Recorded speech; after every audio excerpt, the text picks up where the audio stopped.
চাঁপাইনবাবগঞ্জে নিম্ন আয়ের মানুষের জন্য চলমান ওএমএস এর মাধ্যমে চাল আটা বিক্রির কার্যক্রমে ডিলার পয়েন্টের বৃদ্ধির দাবিতে মানববন্ধন করেছে পৌরসভার 15 নম্বর ওয়ার্ডের দরিদ্র শ্রেণীর মানুষ।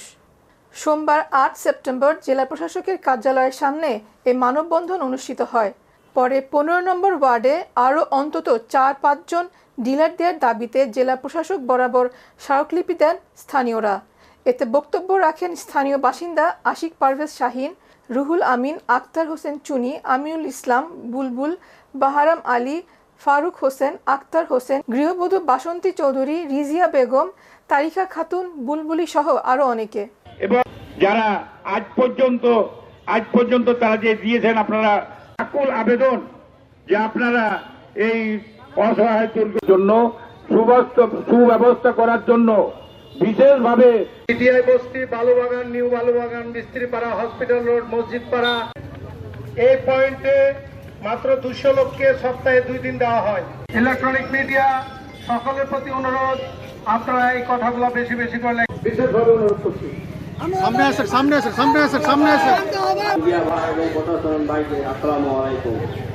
আমরা আজকে খুব উপকৃত হব, কিন্তু আমাদের দাবি যে আমরা এটা ডিলার নিয়োগ দিয়েছে, 15টা ওয়ার্ডে 15টা নিয়োগ দিয়েছে, যার কারণে আমাদের 15 নম্বর ওয়ার্ডে প্রায় ভোটার সংখ্যা বাদে জনসংখ্যা মোটামুটি 22 থেকে 23 হাজার পরিবার, এবং সকলেই অধিকাংশই আমাদের 15 নম্বর ওয়ার্ডে 4টি অত দরিদ্র জায়গা আছে, যে জায়গাগুলো হলো একটি পিটিআই বস্তি, একটি নিমতলা বস্তি, একটি হঠাৎপাড়ার বস্তি, আরো একটি বস্তি মসজিদ পাড়ার বস্তি।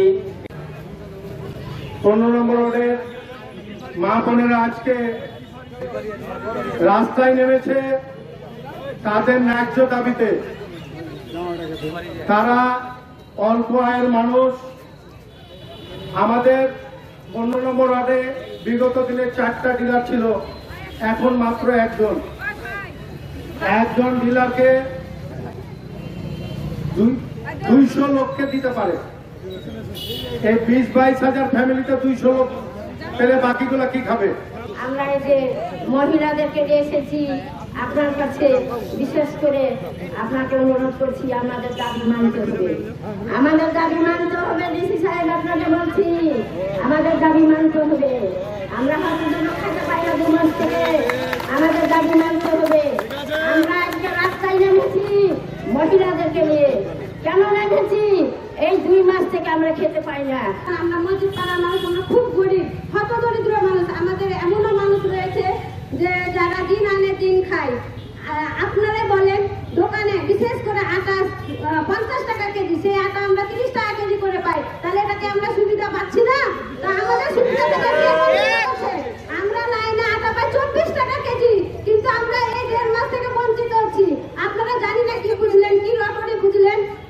যেখানে ডিলারের দরকার 5টা 6টা, সেখানে আপনারা একটা দিলেন। আমরা নিয়ে সেখানে আমরা মেয়ে মানুষ, আমরা খারাপ, আমরা কেউ চুল ছিঁড়াছিড়ি করি। আপনারা দেখেছেন আমাদের সম্প্রদায়ের লোক সেলুনের কাজ করে, দর্জির কাজ করে। আমি দর্জি ট্রেড ইউনিয়নের সাধারণ সম্পাদক। আমার গ্রামের 200 লোক দর্জির কাজ করে, তারপরে কাঁচা বাজারে কাজ করে। এদের আয় সর্বোচ্চ 300 থেকে 400 টাকা। বাচ্চা সন্তান নিয়ে এই পরিমাণের আয়ে সংসার চালানো খুব এখনকার দ্রব্যমূল্যে খুব কষ্টসাধ্য।